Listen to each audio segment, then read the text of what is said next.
कि आप भी 2026 में सीयूईटी एग्जाम दे रहे हो और फिजिक्स में टॉप स्कोर लाना चाहते हो तो आप पिछले 4 ईयर्स के प्रीवियस ईयर क्वेश्चंस मिस नहीं कर सकते। इसके लिए मैंने तैयार किया एक ऐसी पीडीएफ जिसमें पिछले 4 सालों के पूछे गए previous year questions with top solution के साथ प्रोवाइड किए गए हैं। इस पीडीएफ को तैयार करने में काफी मेहनत और काफी समय लगा है, तो आपको इस चैनल को सब्सक्राइब और वीडियो को जरूर लाइक करना है। देखिए, ये जो पीडीएफ है वो बिल्कुल फ्री ऑफ कॉस्ट में प्रोवाइड कर दूंगा ताकि आपका टाइम वेस्ट नहीं हो। ये जो पीडीएफ है वो आपको टेलीग्राम चैनल धर्माराम फिजिक्स, जिसका लिंक मैंने डिस्क्रिप्शन में दे दिया है, तो वहां से जाकर ये पीडीएफ आपको बिल्कुल फ्री ऑफ कॉस्ट प्रोवाइड कर दी गई है। आप प्राप्त कर सकते हो। एक बार वीडियो देखने के पश्चात दोबारा पीडीएफ से रिवाइज कर सकते हो। देखिए, हमारा जो टारगेट है आज का वीडियो अपलोड करने के पश्चात सब्सक्राइबर का, वो है 5 सब्सक्राइबर। जैसे ही 5 सब्सक्राइबर कंप्लीट करवाते हो वैसे ही आपको नेक्स्ट वीडियो नेक्स्ट लेवल का प्रोवाइड किया जाएगा।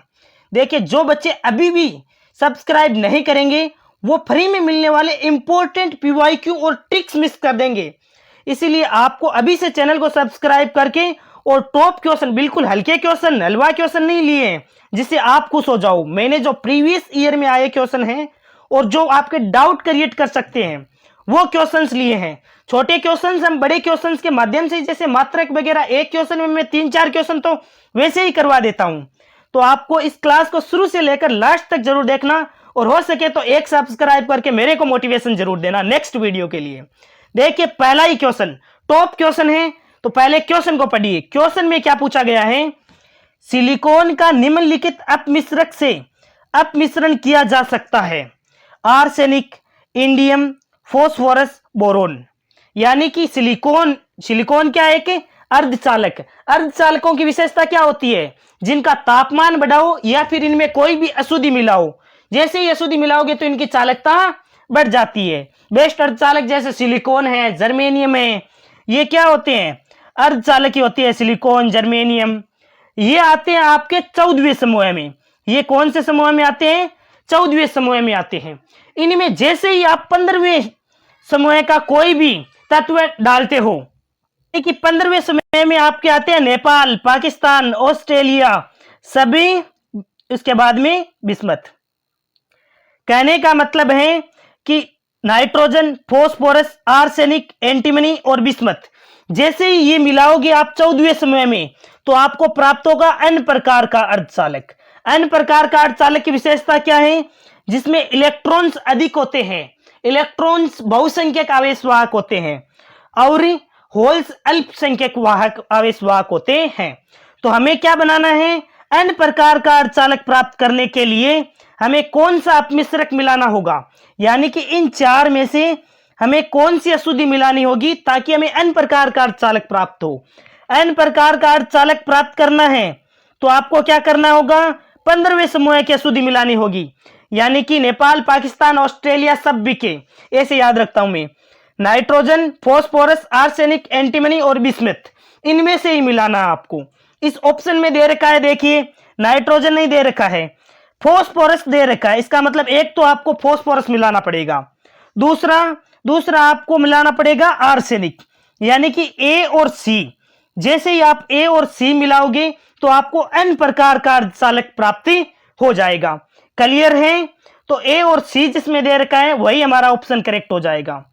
ए ऑप्शन में दे रखा है ए और सी, इसका मतलब n प्रकार का अर्धचालक प्राप्त करना है तो आपको मिलाना होगा नाइट्रोजन, फॉस्फोरस, बिस्मथ, आर्सेनिक, ये सब। क्लियर है? इसी के साथ मैं आपको एक और कंसेप्ट बता देता हूं, क्योंकि मैंने आपको पहले ही बता दिया है कि छोटे क्वेश्चन है वो तो हम बड़े क्वेश्चन में कवर करेंगे ही करेंगे। देखिए, 14वां समूह है जिसमें आते हैं हमारे सिलिकॉन, जर्मेनियम, ये आते हैं 14वें समूह में। जैसे ही इनमें 15वें समूह का अशुद्धि मिलाई आपने तो आपको प्राप्त हुआ n प्रकार का अर्धचालक। 15वें समूह को अशुद्धि को क्या बोलते हैं? पंचसंयोजी अशुद्धि। क्लियर है? ऐसे ही यदि आप 13वें समूह की अशुद्धि मिलाते हो, 13वें समूह की अशुद्धि का मतलब क्या है? बैंगन, आलू, गोभी, इन थैला, यानी कि बोरोन है, एल्यूमिनियम है, गैलियम है, इंडियम है, थेलियम। ये जैसे ही आप सिलिकॉन और जर्मेनियम में मिलाओगे तो आपको प्राप्त होगा पी प्रकार का अर्धचालक। पी प्रकार का अर्धचालक का मतलब क्या है? पी प्रकार का अर्धचालक का मतलब है जिसमें होल अधिक हो। पी प्रकार के अर्धचालक में बहुसंख्यक आवेश वाहक क्या होते हैं? होल्स। और इसमें अल्पसंख्यक आवेश वाहक क्या होते हैं? इलेक्ट्रॉन्स। तो 4-4 क्वेश्चन ऐसे करवाते हैं, बिल्कुल हलवा क्वेश्चन करवाते हैं वो, कि एन प्रकार के अर्धचालकों में बहुसंख्यक आवेश वाहक क्या होते हैं? तो इलेक्ट्रॉन्स होते हैं। अल्पसंख्यक आवेश वाहक क्या होते हैं? तो होल्स होते हैं एन प्रकार के में। पी प्रकार के अर्धचालकों में बहुसंख्यक आवेश वाहक क्या होते हैं? होल्स होते हैं। पी प्रकार के अर्धचालकों में अब अल्पसंख्यक आवेश वाहक क्या होते हैं? तो पी प्रकार के में इलेक्ट्रॉन अल्पसंख्यक आवेश वाहक होते हैं। क्लियर है? देखते हैं नेक्स्ट क्वेश्चन कैसा लगा। यदि क्वेश्चन अच्छा लगा हो तो एक सब्सक्राइब जरूर करना टॉप सॉल्यूशन के लिए। देखिए इसका समाधान जो टॉप सॉल्यूशन है वो मैं आपको बता देता हूं। बाकी जो पीडीएफ है वो टेलीग्राम चैनल धर्माराम फिजिक्स पर प्रोवाइड कर दी जाएगी, ताकि आपको बार बार इनके नोट नहीं करना पड़े क्वेश्चंस को। एन प्रकार के अर्धचालक बनाने के लिए शुद्ध सिलिकॉन ग्रुप 14 में पंच संयोजी यानी कि अशुद्धि मिलाई जाती है, जैसे आर्सेनिक और फॉस्फोरस दोनों पंच संयोजी तत्व हैं जो मुक्त इलेक्ट्रॉन प्रदान करते हैं। जबकि इंडियम और बोरोन दे रखा था ना, ये क्या है? त्रिसंयोजी अशुद्धि है जो पी प्रकार के अर्धचालक बनाते हैं। क्लियर है? यदि क्वेश्चन अच्छे लग रहे हैं और मेरी मेहनत पसंद आ रही है ना, तो एक सब्सक्राइब जरूर करना, यही मेरे लिए मोटिवेशन होता है। क्वेश्चन नंबर 2 है, एक धातु का तार स्थिर विभवांतर में रखा जाता है। धातु का तार स्थिर विभवांतर में रखा जाता है जब धातु के तार का तापमान बढ़ता है तो उसमें इलेक्ट्रॉनों का अपवाह वेग डैश होगा। यानी कि जैसे ही धातु के तार को स्थिर विभवांतर में रखा जाता है तो तापमान बढ़ता है। तापमान बढ़ने पर क्या होगा? अपवाह वेग पर क्या प्रभाव पड़ेगा? क्या अपवाह वेग बढ़ेगा? क्या अपवाह वेग घटेगा? तो इसको अच्छी तरीके से समझते हैं।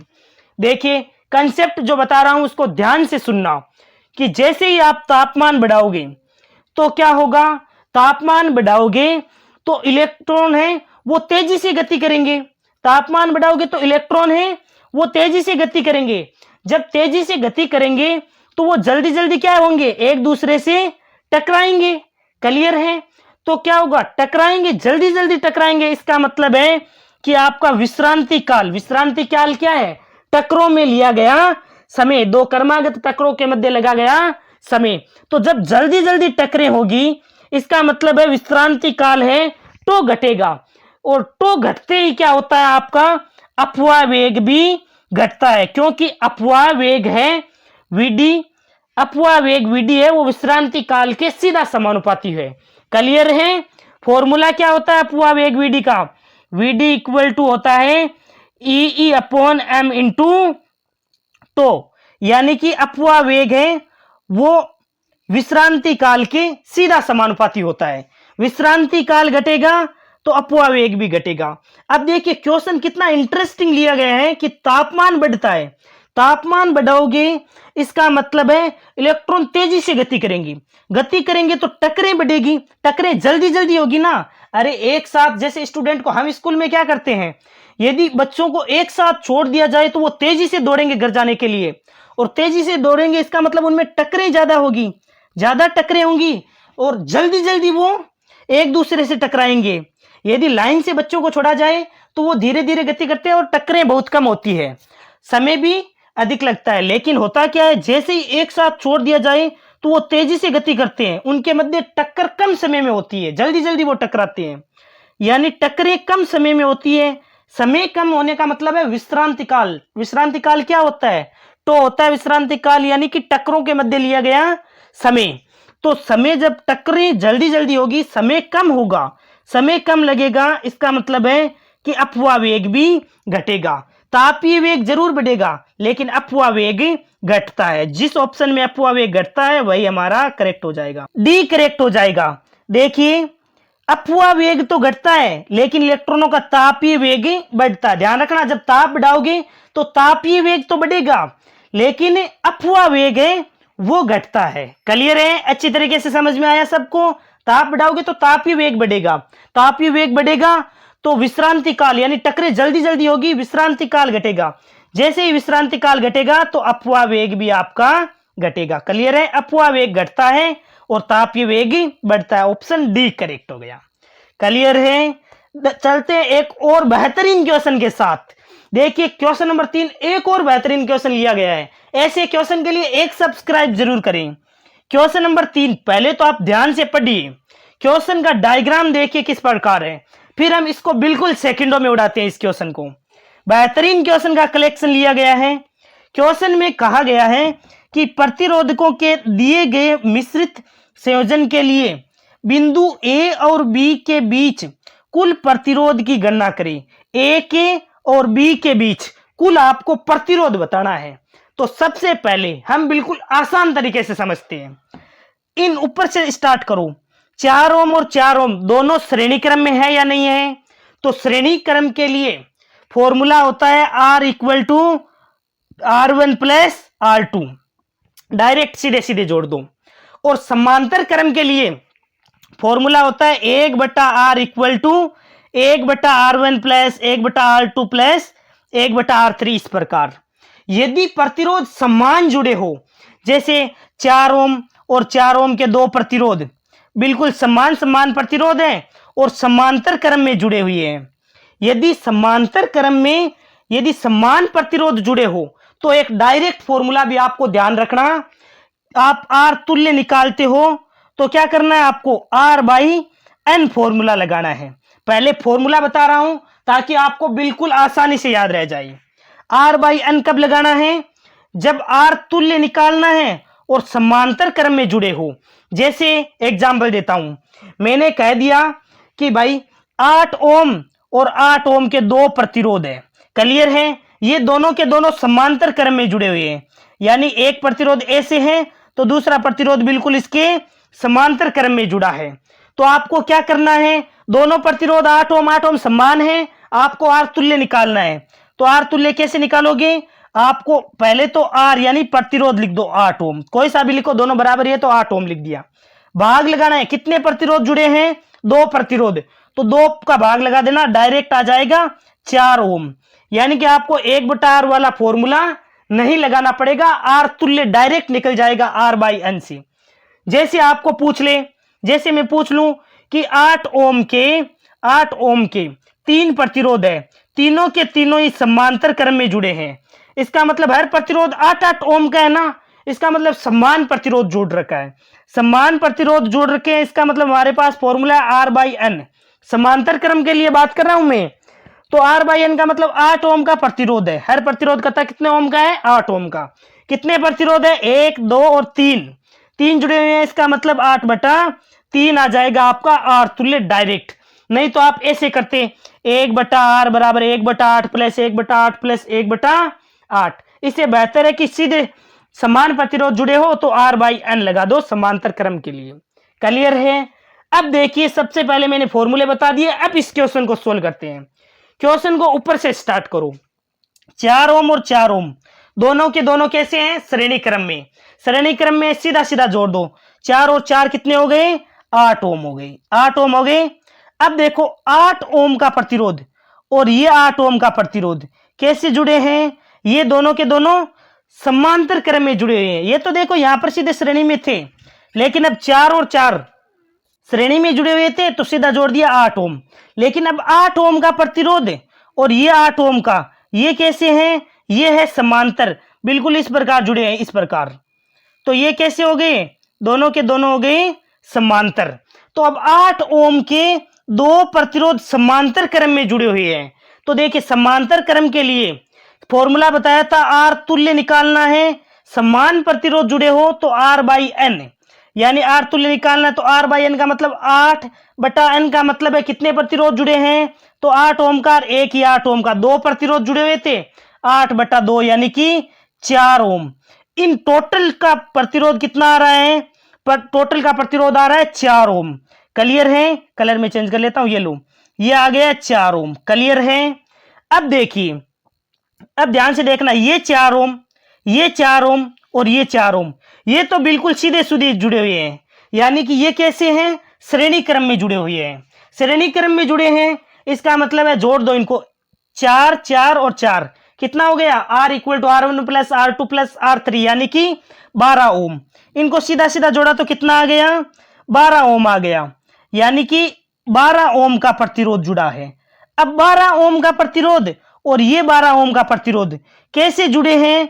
तो ये दोनों के दोनों हैं वो जुड़ रखे हैं आपके समांतर क्रम में। देखिए ये तो हो गया 12 ओम का, क्लियर है। एक हो गया ये 12 ओम का, जो ये वाला प्रतिरोध है ना, इसकी बात कर रहा हूं मैं।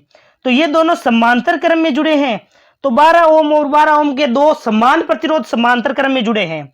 इसका मतलब 12 ओम का प्रतिरोध है, कितने प्रतिरोध है? 2 ओम, यानी कि भाग लगा दो, 8 तुल्य निकलेगा तो कितना आ जाएगा? यानी कि 6 ओम आ जाएगा।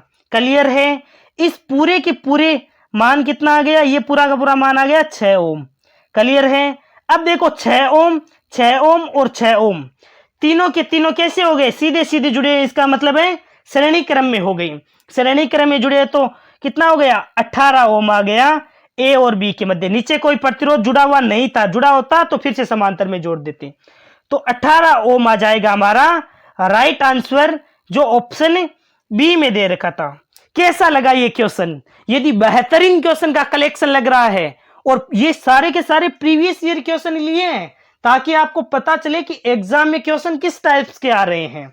यदि क्वेश्चन अच्छे लग रहे हैं और मेहनत पसंद आए तो एक सब्सक्राइब जरूर ठोक देना और एक प्यारा सा कमेंट जरूर करना। देखिए इसका सॉल्यूशन मैंने नीचे प्रोवाइड कर दिया है। जो बच्चे पीडीएफ से बाद में वापस पढ़ना चाहते हैं उनको डायरेक्ट बार बार वीडियो नहीं देखना पड़े, इसके लिए। अब ऊपर से मिला 4 ओम, इसके नीचे वाले दो 4 ओम के प्रतिरोधों के साथ ही श्रेणी में क्रम में जुड़े हैं। जैसा कि हमें ऊपर वाले को सोल्व करने पर 4 ओम प्राप्त हुआ था, फिर 2 4 4 के श्रेणी क्रम में जुड़े हुए थे तो 12 ओम आ गया था। उसके बाद में 12 ओम बीच वाले 12 ओम के साथ समांतर क्रम में था, फिर इन दोनों को समांतर क्रम में जोड़ा तो 6 ओम आ गया था। क्लियर है।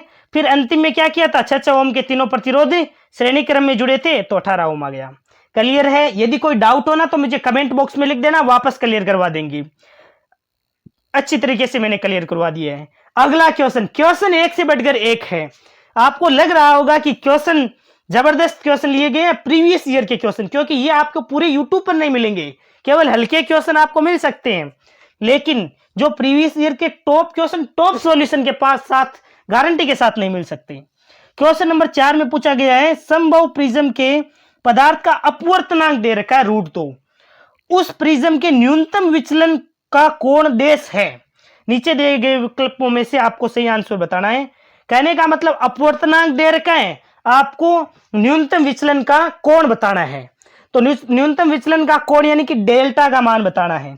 फॉर्मूला ध्यान रखना, अपवर्तनांक mu equal to sine A plus del बटा 2 बटा साइन ए बटा 2, यही फॉर्मूला लगाएंगे। अपवर्तनांक का मान दे रखा है, ए प्रिज्म कोण कितना दे रखा है, तो प्रिज्म कोण कितना है? 60 डिग्री। समबाहु प्रिज्म के लिए प्रिज्म कोण का मान 60 डिग्री हो जाएगा।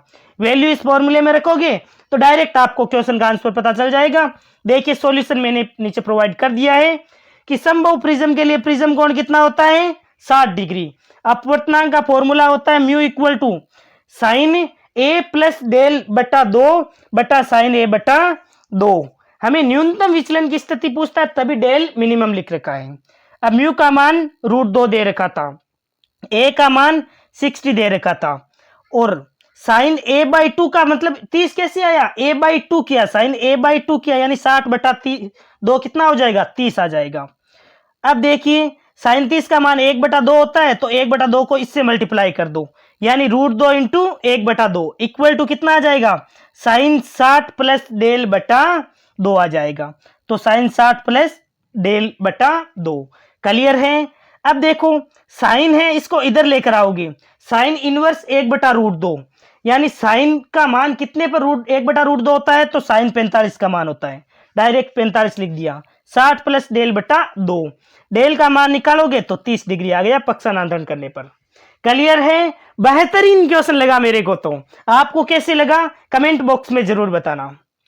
नेक्स्ट क्वेश्चन को देखते हैं, क्वेश्चन नंबर 5।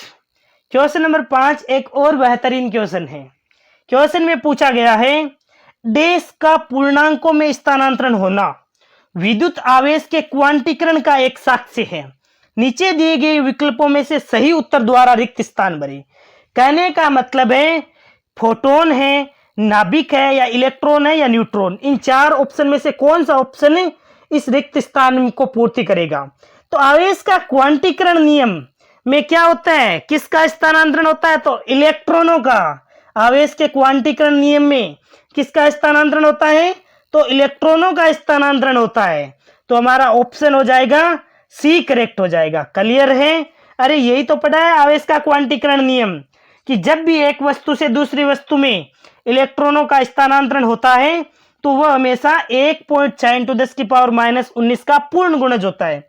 तो यही है, देखो इलेक्ट्रॉनों का पूर्णांकों में स्थानांतरण होता है। अब क्वेश्चन आया है तो क्वेश्चन की खोपड़ी में छेद हम करेंगे। इससे संबंधित एक दो न्यूमेरिकल और बताता हूं। देखिए आवेश का क्वांटीकरण नियम होता है Q बराबर ±Ne। यहां n इलेक्ट्रॉनों की संख्या होती है, ये होती है पूर्णांक में, जैसे 1 2 3 इस प्रकार डैश डैश, ये पूर्णांक में होता है। तो कई बार आपसे पूछ लेता है कि क्या आधा इलेक्ट्रॉन का स्थानांतरण संभव है क्या, क्या 1.5 इलेक्ट्रॉनों का स्थानांतरण संभव है क्या।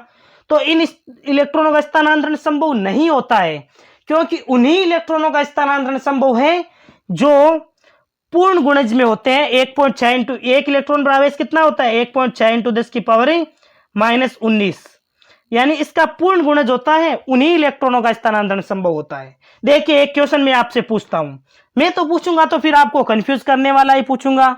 देखिए क्वेश्चन है, जैसे पूछ ले आपसे क्या 3.2 × 10⁻⁻19 इलेक्ट्रॉनों का स्थानांतरण संभव है क्या, तो आपको क्या करना है, इसमें भाग लगा दो, डायरेक्ट ही भाग लगा दो 1.6 × 10⁻⁻19 का। यदि भाग पूरा पूरा जाता है तो कह देना पूर्ण गुणज है, इसका मतलब है कि इलेक्ट्रॉनों का स्थानांतरण संभव है। और यदि भाग इसमें पूरा पूरा नहीं जाता है, इसका मतलब स्थानांतरण संभव नहीं है। क्वेश्चन में ऐसे कह देता है, चार ऑप्शन दे देता है, ए बी सी और डी, कह देता है क्या 3.2 × 10⁻⁻19 इलेक्ट्रॉनों का स्थानांतरण संभव है क्या, 6.4 × 10⁻⁻19 इलेक्ट्रॉनों का स्थानांतरण संभव है। तो आपने भाग लगाया तो पॉइंट से पॉइंट कैंसिल हो गया, इससे ये कैंसिल हो जाएगा, 16 दूना 32, तो 2 आ रहा है। अभी तो मैंने बताया था यदि पूर्णांक आ रहा है इसका मतलब इन इलेक्ट्रॉनों का स्थानांतरण संभव है। तो 3.2 × 10⁻⁻19 इलेक्ट्रॉनों का स्थानांतरण संभव है। क्लियर है? तो ऐसे कोई भी क्वेश्चन आ जाए तो बिल्कुल आसानी से कर दोगे।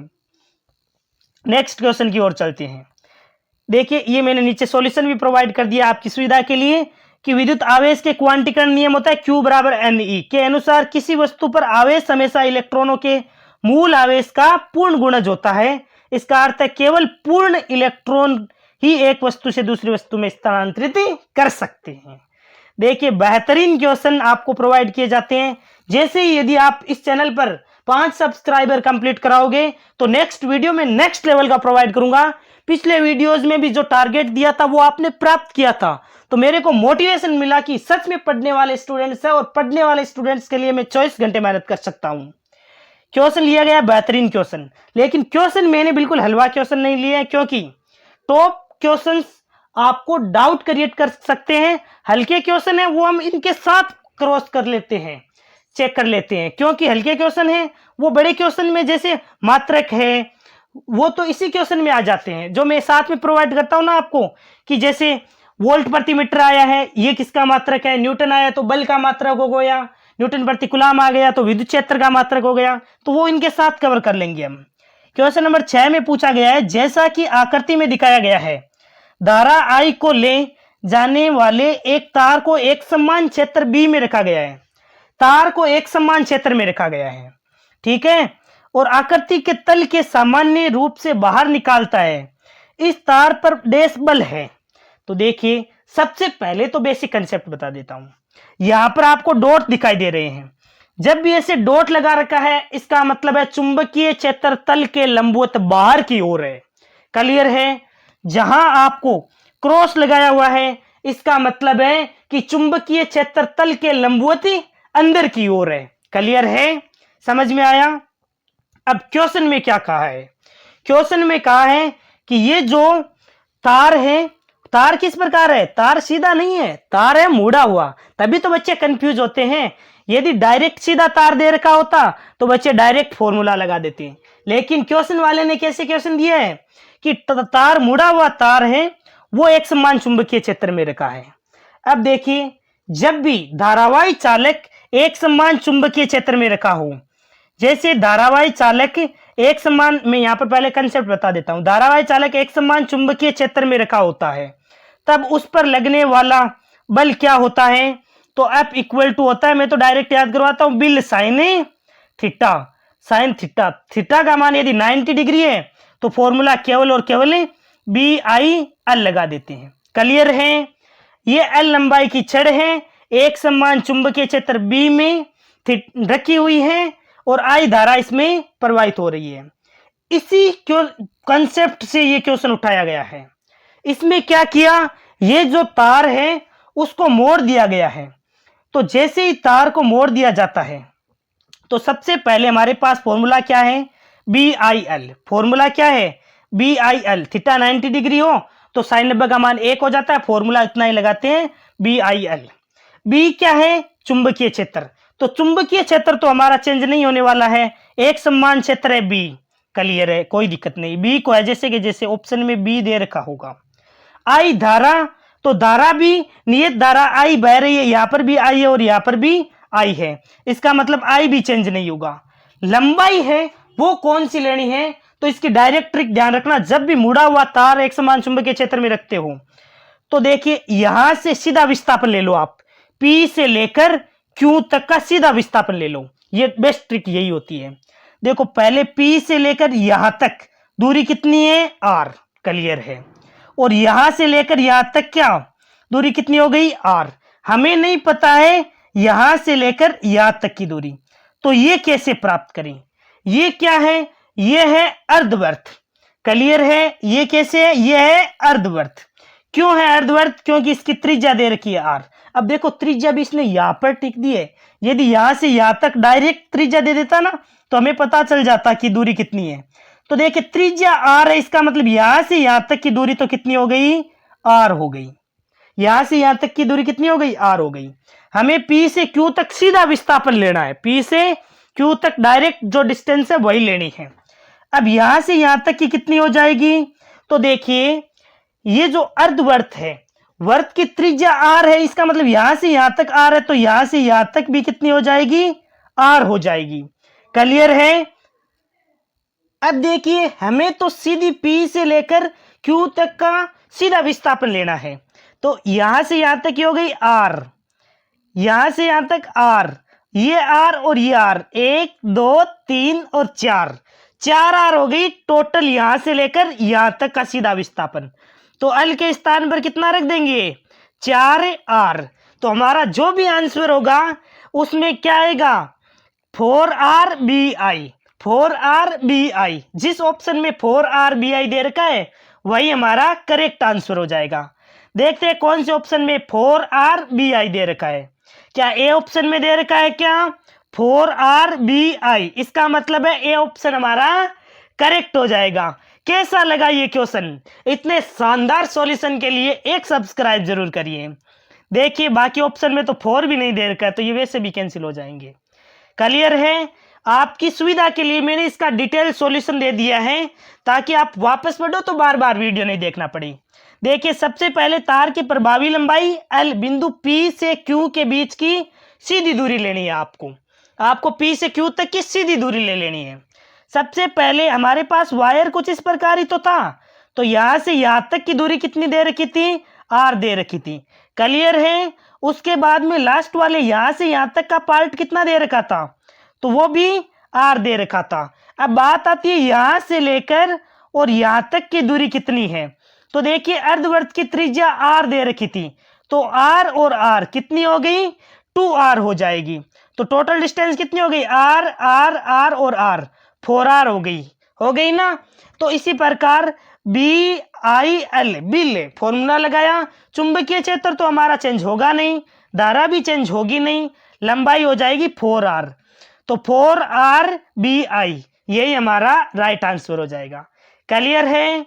यदि ऐसे क्वेश्चन टॉप क्वेश्चंस के लिए पसंद आ रहे हैं तो एक सब्सक्राइब जरूर करना, क्योंकि पूरे YouTube पर ऐसे टॉप क्वेश्चन और टॉप सॉल्यूशन नहीं मिलेगा आपको। काफी मेहनत लगती है ऐसे क्वेश्चन में, लेकिन आप जब चैनल को सपोर्ट करते हो तो मेरी रेस्पॉन्सिबिलिटी बन जाती है ऐसे क्वेश्चन लाने के लिए, क्योंकि मैं आपको केवल हल्के क्वेश्चन देकर खुश कर दूंगा और तो फिर अच्छा मेरे लिए नहीं होगा और नहीं आपके लिए अच्छा होगा। बेहतरीन क्वेश्चन का बेहतरीन सॉल्यूशन ही मुझे अच्छा लगता है। देखिए अगला क्वेश्चन बेहतरीन क्वेश्चन है। एक धातु का तार स्थिर विभवांतर में रखा जाता है। जब धातु के तार का तापमान बढ़ता है तो उसमें इलेक्ट्रॉन का अपव्यय वेग डैश है। कहने का मतलब है धातु का तार है उसे स्थिर विभवांतर में रखा जाता है। जब उसका तापमान बढ़ जाता है तो उसके अपव्यय वेग पर क्या प्रभाव पड़ता है। देखिए जैसे ही आप तापमान धातु के तार का तापमान बढ़ाओगे तो उसका तापीय वेग क्या हो जाएगा, बढ़ जाएगा।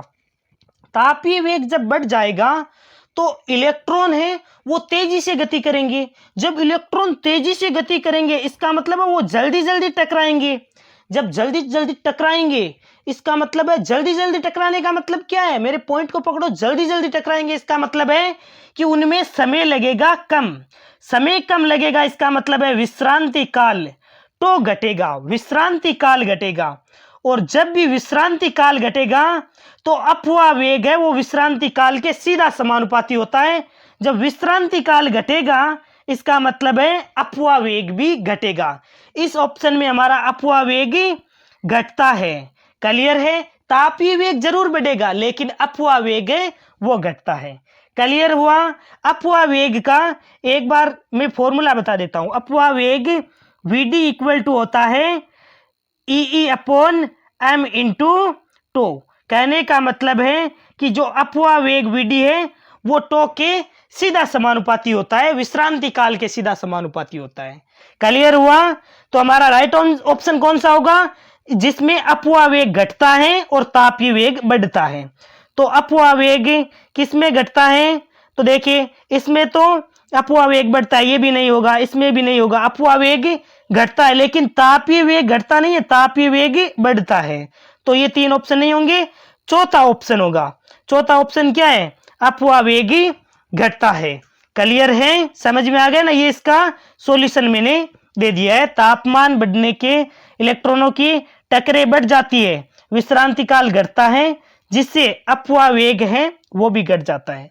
देखिए आपको पता हो तो ये सेम टू सेम क्वेश्चन मैंने ऊपर करवाया था, लेकिन आपका रिवाइज हो जाए इसीलिए मैंने दोबारा बताया है। और उसके नीचे सॉल्यूशन नहीं प्रोवाइड किया था, इसके नीचे सॉल्यूशन प्रोवाइड कर दिया है ताकि वापस पढ़ो तो आसान रहे। अगला क्वेश्चन है बेहतरीन क्वेश्चन। पहले ही बता देता हूं, जो क्वेश्चन को देखकर डर गया वो मर गया, लेकिन जो मेरे साथ क्वेश्चन को सोल्व करेगा वो बिल्कुल आसानी से सोल्व कर देगा सेकंडों में। क्वेश्चन को देखकर डरना नहीं है। मैंने जो बेहतरीन प्रीवियस ईयर क्वेश्चन थे वो एक साथ लिए हैं ताकि आपको केवल हल्के हल्के क्वेश्चन ही नहीं, बेहतरीन क्वेश्चन, हल्के क्वेश्चन तो करते ही हैं हम, ऐसा नहीं है उनको छोड़ते हैं, लेकिन बेहतरीन क्वेश्चन है वो भी आपको प्रीवियस ईयर क्वेश्चन है तो करवाना जरूरी है। क्वेश्चन में है, जब 4 mm पृथक्करण के समांतर प्लेट संधारित्र की प्लेटों के बीच 4 mm मोटे विद्युतरोधी पदार्थ का एक स्लैब लगाया जाता है तो यह पाया जाता है कि धारिता को उसके मूल मान पर पुनर्प्राप्त करने के लिए प्लेटों के बीच की दूरी को 3.2 mm से बढ़ाया जाना चाहिए। पदार्थ का परावैद्युत स्थिरांक आपसे पूछा है कि परावैद्युत स्थिरांक के का मान क्या होगा।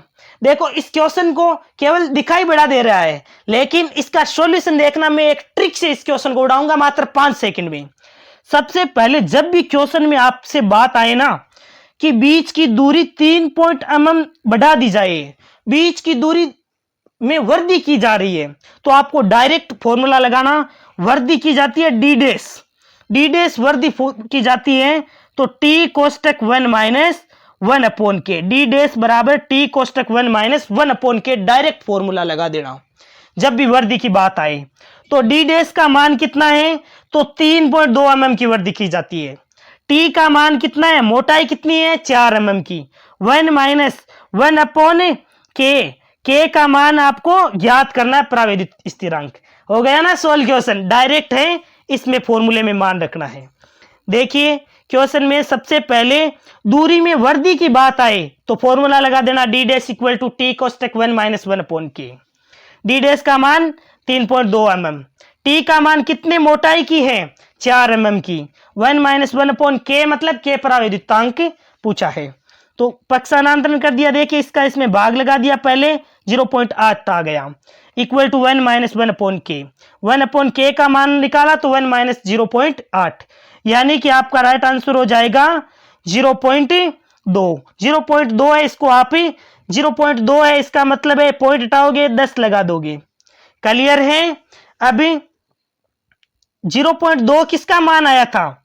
0.2 का मतलब है 2/10 आया था 1 अपॉन के का मान। के का मान पूछे तो इसको इस प्रकार, के को यहां से मल्टीप्लाई कर दो, 10 को इधर से, यानी 10/2 आ जाएगा 5 ओम। क्लियर है? 5 ओम दे रखा था बी ऑप्शन में। देखिए इससे संबंधित मैं एक दो क्वेश्चन और बताता हूं ताकि छोटे कंसेप्ट है, छोटे क्वेश्चन है, वो हमारे इसी क्वेश्चन में क्लियर हो जाए। देखिए धारिता की बात आए, धारिता होती क्या है? धारिता होती है चालक की आवेश संग्रहित करने की क्षमता को धारिता कहते हैं। फॉर्मूला होता है C बराबर Q बटा V। अब धारिता, ध्यान रखना, धारिता C बराबर Q बटा V होता है, लेकिन धारिता कभी आवेश और विभवांतर पर निर्भर नहीं करती है। कई बार तो क्वेश्चन डायरेक्ट पूछ लेता है कि धारिता क्या Q व V पर निर्भर करती है? तो बिल्कुल नहीं, धारिता Q व V पर निर्भर ही नहीं करती है। तो फिर ये निर्भर करती किस पर है? धारिता किस पर निर्भर करती है प्यारे बच्चों? तो ये निर्भर करती है चालक की मोटाई, परावैद्युत पदार्थ और क्षेत्रफल पर निर्भर करती है। क्लियर है ना? चालक के क्षेत्रफल, मोटाई, परावैद्युत पदार्थ पर निर्भर करती है। इसका मात्रक क्या होता है? तो देखिए कूलाम प्रति वोल्ट तो होता है, ये देखो आवेश का मात्रक कूलाम, वी का वोल्ट, लेकिन एक मात्रक एसआई मात्रक, इसका ध्यान रखना, एसआई मात्रक होता है फेरेड।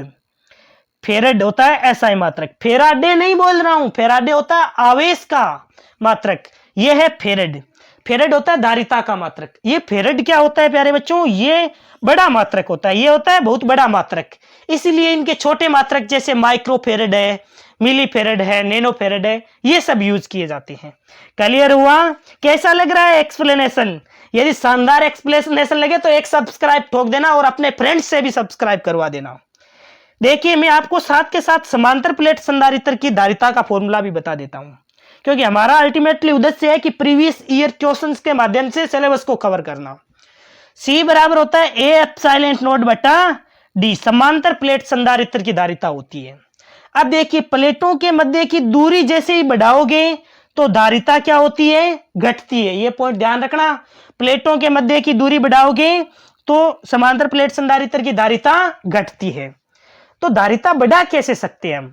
देखिए जैसे ही समांतर प्लेट संधारित्र में जब परावैद्युत पदार्थ भरा जाता है तो धारिता बढ़ जाती है। जैसे K परावैद्युत पदार्थ का कोई माध्यम भर दिया तो धारिता इसका K गुना हो जाती है, यानी परावैद्युत पदार्थ बढ़ने पर धारिता भी बढ़ जाती है। क्लियर है?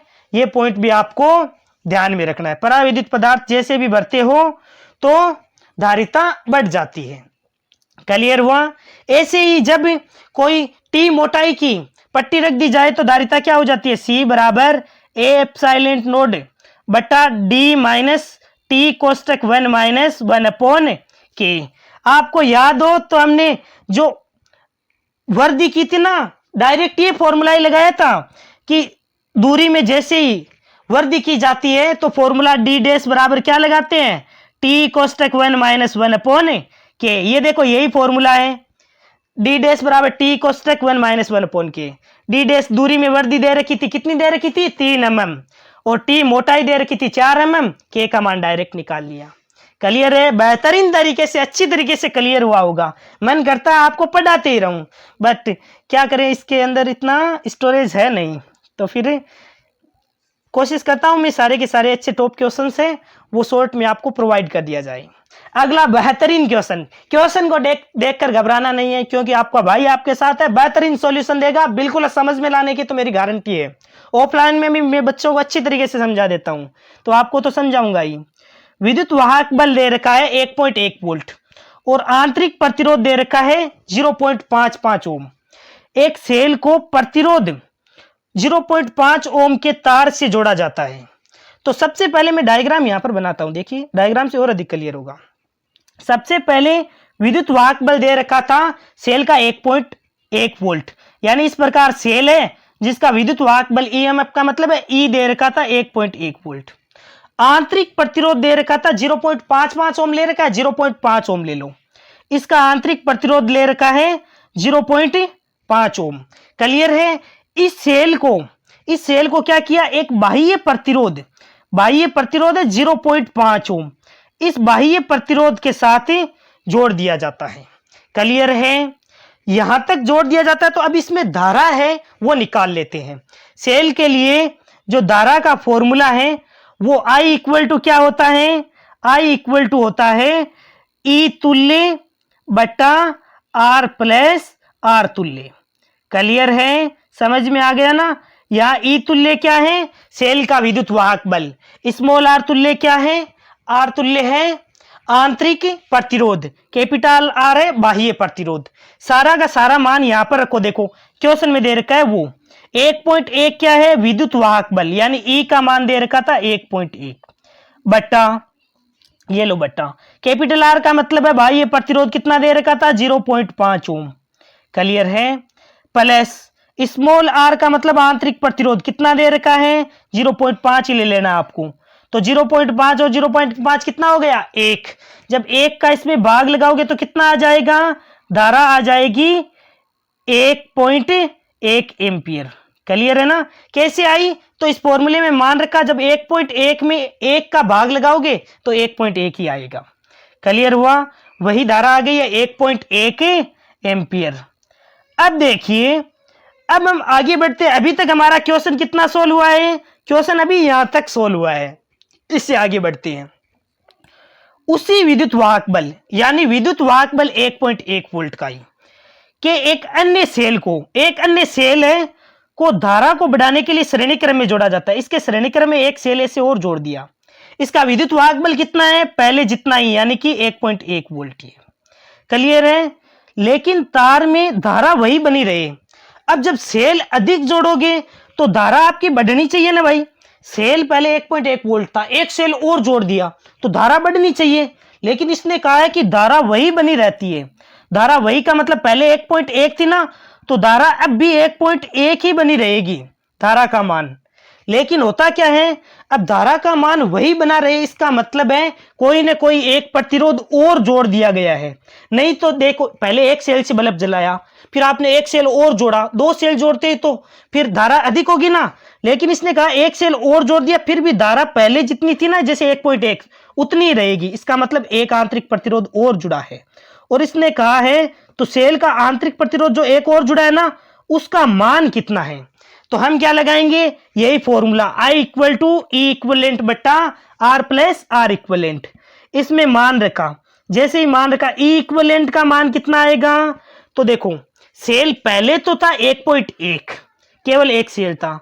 अब सेल कितने हो गए हैं, अब सेल हो गए 2, 1.1 ये वाला और 1.1 ये वाला, 2 सेल हो गया। तो विद्युत वाहक बल भी कितना हो जाएगा 2.2। क्लियर है ना। इन दोनों को जोड़ दो, 1.1 और 1.1 बट्टा R बाह्य प्रतिरोध कितना है, बाह्य प्रतिरोध 0.5, ये लो 0.5 प्लस अब आता है R तुल्य, यानी कि आंतरिक प्रतिरोध। अब R तुल्य बताना है आपको, ऐसा नहीं है जैसे ऊपर भी तुल्य बताया है तो नीचे भी R तुल्य बताना है। अब 2 प्रतिरोध है आंतरिक प्रतिरोध, एक तो 0.5 था, प्लस में एक तो 0.5 था, लेकिन जो दूसरा प्रतिरोध जोड़ा है ये हमें नहीं पता है, R2 का मान ये हमें बताना है। अब जब इसको सोल्व करोगे तो आपके R2 का मान पता चल जाएगा। देखिए इसका सॉल्यूशन मैंने नीचे प्रोवाइड कर दिया है आपकी सुविधा के लिए। I इक्वल टू ई बटा R प्लस R, ई के स्थान पर मान रख दिया 1.1 वोल्ट। सेल का विद्युत वाहक बल था, R है तार का प्रतिरोध है 0.5 ओम, स्मॉल है R वो है आंतरिक प्रतिरोध, और R कैपिटल R क्या था बाह्य प्रतिरोध। जब मान रखा तो कितना आ गया 1.1 एम्पियर। क्लियर है। डायरेक्ट जैसे मैंने सॉल्यूशन बताया ना उसी के अकॉर्डिंग मैंने टाइप किया है। इसे आंसर टाइप करने में काफी मेहनत लगती है, तो सब्सक्राइब जरूर करना इस चैनल को, है ना। मेहनत काफी लगती है। आंसर टाइप इसीलिए करता हूं ताकि आप है वो वापस पढ़ो तो बार बार वीडियो नहीं देखना पड़े, जिसमें कंफ्यूजन हो वही देख लिया करो। बाकी टेलीग्राम चैनल है धर्माराम फिजिक्स, लिंक डिस्क्रिप्शन में दे रखी है, वहां पर मैंने ये PDF प्रोवाइड कर दी है ताकि आपको वापस से पूरा वीडियो नहीं देखना पड़े। पहले धारा 1.1 आ गई। अब क्या किया, जब समान विद्युत वाहक बल का एक अन्य सेल श्रृंखला में जोड़ा जाता है तो विद्युत वाहक बल क्या हो जाएगा, आई इक्वल टू, आई उतनी की उतनी रहती है, ई कितना होता है, अब दो सेल हो गए तो 1.1 और 1.1 कितना हो गया 2.2 बट्टा कितना हो जाएगा, कैपिटल आर का मतलब क्या है, बाह्य प्रतिरोध और दो आंतरिक प्रतिरोधों को जोड़ दिया। अब एक तो पहले ही पता था 0.5 था, बाह्य प्रतिरोध 0.5 था, R2 है वही हमें ज्ञात करना था। जब सॉल्यूशन करते हैं तो आ जाता है 1 ओम। क्लियर है? तो हमारा राइट आंसर कितना हो जाएगा, 1 ओम हो जाएगा। क्लियर है? कैसे लगे ये क्वेश्चन? क्वेश्चन आपको थोड़े से बड़े और डिफिकल्ट टाइप के लग सकते हैं, लेकिन प्रीवियस ईयर एग्जाम में ये सारे के सारे क्वेश्चन दे रखे हैं, तो कराना अनिवार्य है। मैं आपको छोटे क्वेश्चन, हल्के क्वेश्चन करवा के केवल खुश नहीं कर सकता। क्वेश्चन सभी करने अनिवार्य हैं, लेकिन जो अच्छे क्वेश्चन हैं उनको स्किप करके केवल हल्के क्वेश्चन करवाएं, वो अच्छा नहीं होता है। अगला क्वेश्चन है, एक पतले दंड चुंबक का चुंबकीय आघूर्ण m है। यदि इसे एक अर्धवर्ताकार रूप में मोड़ा जाता है तो इसका नया चुंबकीय आघूर्ण डैश होगा। कहने का मतलब है एक दंड चुंबक है, ठीक है, इसका चुंबकीय आघूर्ण है m और इसकी लंबाई देख लेना, मान लेंगे l है। अब इसे क्या कर दिया आपने, अर्धवर्त में मोड़ दिया है। अब चुंबकीय आघूर्ण आपसे पूछा है, तो देखिए सबसे पहले मान लिया कि हमने चुंबक की लंबाई है l और इसकी ध्रुवीय प्रबलता है स्मॉल m। चुंबकीय आघूर्ण क्या हो जाएगा, स्मॉल m इंटू l। अब l लंबाई कितनी है, तो देखो पहले तो लंबाई कितनी थी, l थी।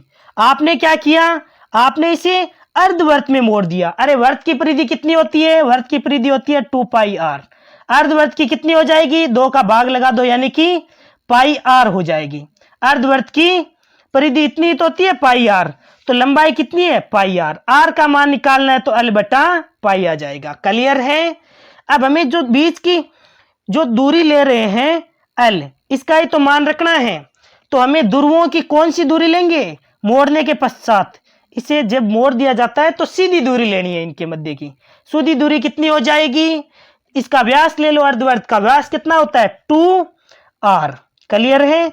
2r, r के स्थान पर ये ऊपर वाला मान रख देना, ये वाला मान रख दिया l बटा पाई, तो 2r का मान कितना आ गया 12 बटा पाई। फॉर्मूला है ना, उसमें मान रख दो, ये l के स्थान पर रख दो डायरेक्ट।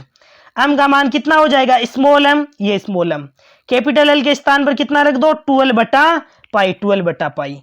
अब ध्यान से देखोगे ना आप, तो आपको पता चलेगा स्मॉल m और कैपिटल L इनका मल्टीप्लाई क्या है, कैपिटल M लिख सकते हैं हम, यानी कि सॉरी स्मॉल m और कैपिटल L, उसका मल्टीप्लाई हम कैपिटल M लिख सकते हैं, 2m बटा पाई आ जाएगा आंसर। 2m बटा पाई डी ऑप्शन में दे रखा था। क्लियर है बच्चों? कोई कंफ्यूजन तो नहीं है ना? कंफ्यूज हो तो आप मेरे को बता देना, मैं व्हाइट बोर्ड पर अलग से सोल्व करवा दूंगा, ठीक है ना। थोड़ी सी मैं स्पीड रख रहा हूं ताकि सभी क्वेश्चन भी समझ में आ जाएं और क्वेश्चन भी हम मैक्सिमम कर सके, अच्छे क्वेश्चन। देखिए एक बार फिर से मैं शॉर्ट में समझा देता हूं। पहले छड़ चुंबक इस प्रकार थी, लंबाई मान ली हमने l थी, तो l लंबाई थी। अब आपने इसको इस प्रकार अर्धवर्त में मोड़ दिया। अर्धवर्त पूरे वर्त की परिधि 2 पाई r होती है, अर्धवर्त की हो जाएगी पाई r, तो इसकी l लंबाई किसके बराबर होगी, इसके पाई r के बराबर। इससे हमने त्रिज्या निकाल ली। क्लियर है? अब जब हम ये फॉर्मूला लगाएंगे तो स्मॉल m ये तो हो गई ध्रुवीय प्रबलता, l का मतलब है लंबाई, लंबाई इसकी क्या लेंगे, अब इसे जब मोड़ दिया तो इसका सीधा व्यास है ना वो लेंगे, सीधी जो दोनों ध्रुवों के मध्य की दूरी है वो लेंगे, तो r तो इसकी त्रिज्या होती है, तो सीधी दूरी 2r हो गई, m इंटू 2r। r का मान यहां से लिख दो l बटा पाई, यानी कि 2l बटा पाई इंटू m। अब l बटा l और m का मल्टीप्लाई m कैपिटल M लिख दिया, तो हमारा डायरेक्ट आंसर आ गया 2m बटा पाई। नेक्स्ट क्वेश्चन है 11th क्वेश्चन, एक और बेहतरीन क्वेश्चन। क्वेश्चन में दिया रखा है, घबराने की नहीं आवश्यकता है, एक बार क्वेश्चन पढ़ो, देखो सॉल्यूशन में बिल्कुल आसानी से आपको समझ में आ रहे हैं ना। जो बच्चे यहां तक वीडियो को देखा ना, एक सब्सक्राइब करके और प्यारा सा कमेंट जरूर करना, ताकि मेरे को पता चले कि स्टूडेंट्स पढ़ रहे हैं और ये वीडियोस पसंद आ रहे हैं बच्चों को, ताकि मैं नेक्स्ट वीडियो, जैसे ही आप 5 सब्सक्राइबर इस पर कंप्लीट करवाओगे तो मैं नेक्स्ट वीडियो नेक्स्ट लेवल का प्रोवाइड करूंगा।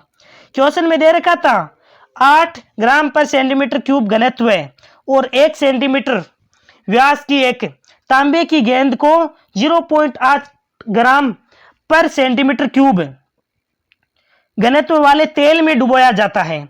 यदि ऊपर की दिशा में कार्य करने वाले 600 पाई वोल्ट प्रति मीटर तीव्रता के विद्युत क्षेत्र में तेल में निलंबित बना रहता है। निलंबित बना रहता है इसका मतलब स्थिर बना रहता है। तो गेंद पर आवेश क्या होगा? ये क्वेश्चन की केवल थ्योरी घुमाता है। एग्जामिनर क्या करता है? थ्योरी को घुमा देता है ताकि बच्चा घबरा जाए। देखिए क्वेश्चन घबराने की आवश्यकता नहीं है। एक कोई लोहे की गेंद थी, ले लिया करो लोहे की, तांबे की, कोई भी गेंद। अरे मैं तो पहले ना वो एक गोलियां खेलता था, तो एक लोहे की गोली आती है, तो उसी प्रकार का एक लोहे की ले सकते हो आप। यहाँ पर तांबे की दे रखी है, तो कोई तांबे की गेंद थी, ठीक है ना। इस तांबे की गेंद को क्या किया आपने? एक तेल में डुबो दिया। तांबे की गेंद को तेल में डुबो दिया। अब होता क्या है कि ये तो डूब जानी चाहिए, लेकिन बेसिकली होता क्या है, इसके ऊपर की ओर, ऊपर की दिशा में एक क्षेत्र कार्यरत होता है ऊपर की दिशा में। तो ऊपर की दिशा में क्यूई बल लग रहा है, और नीचे की ओर इसके बाहर के कारण कौन सा बल लगेगा? mg। ये क्वेश्चन ने दिया, हमने नहीं कहा। क्वेश्चन ने कहा कि ये निलंबित बनी रहती है, यानी कि स्थिर बनी रहती है। इसका मतलब है ऊपर की ओर लग रहा है बल वो, और नीचे की ओर जो बल लग रहा है वो इक्वल है। तो क्यूई बराबर क्या हो जाएगा? क्यूई बराबर हो जाएगा mg। क्लियर है? अब जी के स्थान पर हम 9.8 लेते हैं, और क्यू आवेश का मान इसने पूछा है, वो मान निकालना है। ई का मान इसने क्वेश्चन ने दे दिया। ई का मान कितना दे रखा है? 600 वोल्ट प्रति मीटर। वोल्ट प्रति मीटर याद रखो किसका मात्रक है? विद्युत क्षेत्र की तीव्रता का मात्रक होता है वोल्ट प्रति मीटर। इसी प्रकार ध्यान रखना, एक न्यूटन प्रति कूलाम भी विद्युत क्षेत्र की तीव्रता का ही मात्रक होता है। क्लियर है? तो क्यू बराबर mg में मान रख देते हैं। केवल m है, m द्रव्यमान के स्थान पर फॉर्मूला लगा देना, घनत्व बराबर द्रव्यमान बटा आयतन। अब द्रव्यमान बटा आयतन m के स्थान पर कितना हो जाएगा? रो v हो जाएगा। यहां पर रो v लिख देना। रो घनत्व में अंतर कितना है? 8 में से घटा देना 0.8। ये देखिए सॉल्यूशन मैंने नीचे प्रोवाइड कर दिया, बिल्कुल भी घबराने की आवश्यकता नहीं है। देखिए सबसे पहले वस्तु पर नीचे की तरफ प्रभावित वजन लगता है, ऊपर की तरफ क्यूई बल लग रहा है। कहा था ना ऊपर की ओर क्यूई बल लग रहा है, और नीचे की ओर इसके बाहर के कारण mg बल लगेगा। कौन सा? mg। तो ये g तो आ गया। m के स्थान पर कितना रखा है? m के स्थान पर लिखा है रो v, यानी घनत्व बराबर है द्रव्यमान बटा आयतन होता है। द्रव्यमान निकालना है तो रो इंटू v हो जाएगा। ये तो v तो आयतन हो गया, रो हो गया घनत्व। अब दो घनत्व दे रखा था। रो एस का मतलब है वस्तु का घनत्व है, रो आई का मतलब है तेल का घनत्व है। तो जैसे 8 में से 0.8 घटा दोगे, मान यहां पर रख दोगे, ई का भाग लगा दो। देखिए इसी प्रकार किया है। ये जो आगे सोल्व किया है उसमें हमारे पास वॉल्यूम नहीं था ना, तो वॉल्यूम का फॉर्मूला लगाया 4/3 पाई आर क्यूब। क्लियर है? ये वॉल्यूम का फॉर्मूला लगा दिया। ये आयतन का डिफरेंस आया था कितना? 7200, ये लिख दिया। जी का मान कैलकुलेशन आसान हो इसीलिए 9.8 के स्थान पर 10 ले लिया है। क्यू ई का मान विद्युत क्षेत्र की तीव्रता दे रखी थी 600 ओम, तो ये लिख दिया। क्यू का मान सोल्व करने पर हमें प्राप्त होता है कितना? प्राप्त हो जाएगा तो इसमें 12 इंटू 10 की पावर -3 है, उसमें भाग लगाओगे तब आपको प्राप्त हो जाएगा 2 इंटू 10 की पावर -5। क्लियर है? कैलकुलेशन आप बिल्कुल आसानी है, ज्यादा टफ नहीं है, एक बार सोल्व कर लेना। अगला क्वेश्चन है क्वेश्चन नंबर 12। एक बेहतरीन क्वेश्चन है। यदि आपने यहां तक वीडियो को देखा है तो वीडियो को लाइक और सब्सक्राइब जरूर करना। ये हमारा लास्ट क्वेश्चन है। ये भी बेहतरीन क्वेश्चन है। क्वेश्चन को देखकर डरो मत, मेरा सॉल्यूशन देखकर डरो तो फिर बात करना। सॉल्यूशन बिल्कुल आसान करवाता हूं। कह रखा है पी क्यू आर और एस क्रमशः प्रतिरोध दे रखे 3, 3, 3 और 4 ओम के 4 तार हैं। एक व्हाइट स्टोन सेतु परिपथ के 4 भुजाओं को बनाने के लिए जुड़े हुए हैं। जिस प्रतिरोध के साथ एस का पार्श्वपतन संट किया जाना चाहिए ताकि सेतु को संतुलित किया जा सके, वह डैश होगा। कहने का मतलब है व्हाइट स्टोन सेतु दे रखा है जिसमें पी क्यू आर एस जो प्रतिरोध है वो मान दे रखा है, और उसने कहा है कि जो एस प्रतिरोध है उसके समांतर क्रम में एक संट प्रतिरोध जोड़ रखा है। तो आपको उसको संतुलित करने के लिए इसका मान कितना रखना होगा। देखिए डायग्राम से समझाते हैं। डायग्राम बना देता हूं यहां पर। जैसे व्हाइट स्टोन सेतु है, व्हाइट स्टोन सेतु इसी प्रकार बनता है। एक प्रतिरोध ये हो गया 3 ओम का, एक प्रतिरोध ये हो गया, और एक प्रतिरोध ये हो गया। 4 प्रतिरोध जुड़ रखे होते हैं इस प्रकार। ये भी 3 ओम है, ये भी 3 ओम है, ये 3 ओम, ये 4 ओम। क्लियर है? ऐसे जैसे P, Q, R और S। तो व्हाइटस्टोन सेतु की संतुलित अवस्था बतानी है। संतुलित अवस्था क्या होती है? P बटा Q बराबर R बटा S। क्लियर है? P का मान 3 बटा Q का मान फिर से 3 बराबर R का मान 3 बटा S का मान कितना है? 4 ओम तो है। इसने S का मान कितना दिया है? S का मान 4 ओम है, लेकिन इसने कहा है कि इसके संतुलित अवस्था के करने के लिए इसके समांतर क्रम में एक शंट प्रतिरोध जोड़ा जाता है। इसका मान आपको पता करना है कि यहां पर कितना मान रखें कि यह संतुलित अवस्था में आ जाए। देखिए, संतुलित की अवस्था की कंडीशन होती है P बटा Q बराबर R बटा S, रेशियो बराबर होना चाहिए। अब देखो 3 बटा 3 तो सही है, 3 में 3 का भाग जाएगा तो कितना आएगा? 1। अब इस 3 में कितना का भाग लगाएं कि आपके 1 आ जाए? तो 3 में आपको भाग लगाना पड़ेगा कितने का? 3 का। लेकिन हमें S का मान कितना दिया है? S का मान इसने दिया है, कितना दे रखा है? 4 ओम। अब 4 ओम का प्रतिरोध है। इसने कहा है कि ये जो पार्श्व पथ है इसके समांतर क्रम में एक प्रतिरोध जोड़ते हैं। देखो, आसान भाषा में समझाऊं ना, तो देखो यहां पर 4 जब आप रखोगे तो क्या ये संतुलित हो पाएगा? क्या नहीं हो पाएगा। तो आपको प्रतिरोध घटाना पड़ेगा। जब भी प्रतिरोध घटाना की बात आती है तो आप क्या करो? अब श्रेणी में जोड़ोगे, जैसे 4 के श्रेणी में कुछ भी जोड़ोगे तो बढ़ना ही है, 5, 6, 7 इस प्रकार बढ़ना ही है। तो प्रतिरोध जब घटाओगे तो क्या करोगे? इसके समांतर क्रम में ही तो जोड़ोगे। तो इसके समांतर क्रम में हमने जोड़ा है। अब समांतर क्रम में कितने ओम का प्रतिरोध जोड़ना है? तो हमें इतने ओम का प्रतिरोध जोड़ना है, शंट प्रतिरोध जोड़ना है, ताकि हमारे तुल्य प्रतिरोध 3 ओम आए। ठीक है ना? तुल्य प्रतिरोध कितना आ जाए? 3 ओम आ जाए। तो देखो फॉर्मूला, जैसे 2 प्रतिरोध जोड़ रखे हैं, 2 प्रतिरोध के लिए हम सीधा फॉर्मूला लगा सकते हैं ना। जैसे मैं यहां समझाता हूं, R1 R2 बटा R1 प्लस R2, ये निकाल सकते हैं R तुल्य। यानी कि कोई सीधा 2 प्रतिरोध समांतर क्रम में जुड़े हैं तो आप सीधा फॉर्मूला लगा सकते हो। हमें R तुल्य कितना चाहिए? हमें R तुल्य यानी इस पूरे का मान कितना चाहिए? हमें चाहिए भाई 3, क्योंकि R का मान 3 आएगा तभी हमारे P बटा Q और Q R बटा S का मान बराबर होगा। R तुल्य का मान कितना आना चाहिए? 3 equal to R1 R2। R1 का मान कितना है? तो एक तो प्रतिरोध 4 दे रखा था। अब इसके समांतर क्रम में जो शंट प्रतिरोध जोड़ रखा है उसका मान हमें नहीं पता है, तो मान लेते हैं R2 है, वो पता नहीं है तो R2 लिख दिया, बट्टा R1 प्लस R2। यानी R1 प्लस R2 का मतलब है R1 का मान तो 4 दे रखा था, प्लस में R2 का मान हमें पता नहीं था। अब इसको सोल्व करते हैं, इसको सोल्व करके और आंसर निकालते हैं। तो इसको सोल्व करते हैं तो सबसे पहले इसको इससे मल्टीप्लाई कर दो। 4 को 3 से मल्टीप्लाई करोगे तो कितना आ जाएगा? 12, ये लिख दिया 12। अब R2 को 3 से मल्टीप्लाई करोगे तो कितना आ जाएगा? प्लस का साइन 3R2 इक्वल टू कितना आ जाएगा? 4R2। क्लियर है? 4R2 आ गया।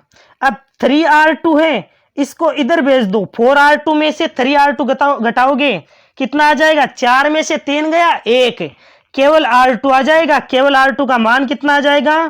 केवल R2 का मान आ जाएगा 12। क्लियर है? मेरे पास स्क्रीन थोड़ी इतनी बड़ी है नहीं, तो थोड़ा समझने का प्रयास करना, एक बार वीडियो को वापस देख लेना। क्लियर है ना?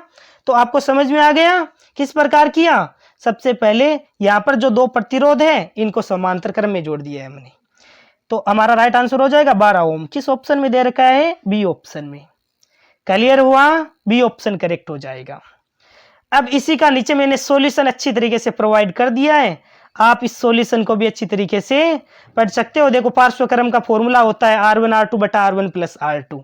एक S था, एक R था, लिख दिया। उसके बाद में P बटा Q बराबर R बटा S हमारा बराबर होना चाहिए। S के स्थान पर कितना रखे कि बराबर आ जाए? तो 3 ओम रखोगे तब बराबर आ जाएगा।